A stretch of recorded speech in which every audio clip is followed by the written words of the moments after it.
ang buong katotohanan sa likod at sa harap ng kamera dahil nga po sa kumakalat na inaapi daw di umano itong si Merit. Yan ang ating pag-usapan for today's video.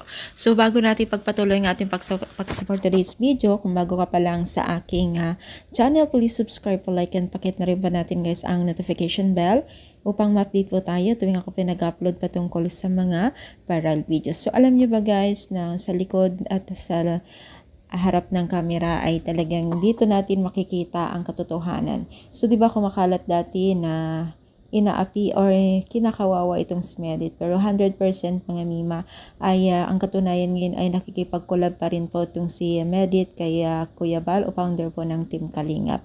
Kaya naman po ito ay sobrang blessed po kay Merit kasi hindi po totoo yung paratang po ng iba na ginaganyan si Merit. So, nagkaroon lang talaga ng kaunting hindi pagkakaintindihan ng Team Kalingap. Pero, ang katunayan pala Mima ay hanggang ngayon pa rin po ay nakikipag-collab pa rin itong si Merit sa Team Kalingap.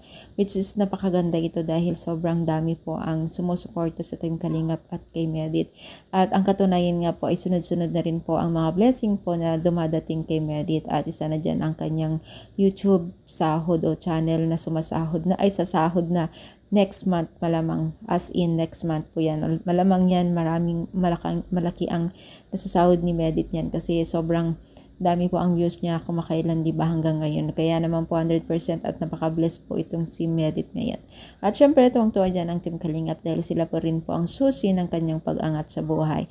At hindi yan may pagkakaila, di ba? So, ang mahalaga yan ay pagkakaisa at pagtutulungan po ngayon. At ngayon ay talagang marami pong mga ganap na hindi kaaya-aya. So, ano masasabi niyo? I-comment down, palike po ating video. Thank you and God bless all guys.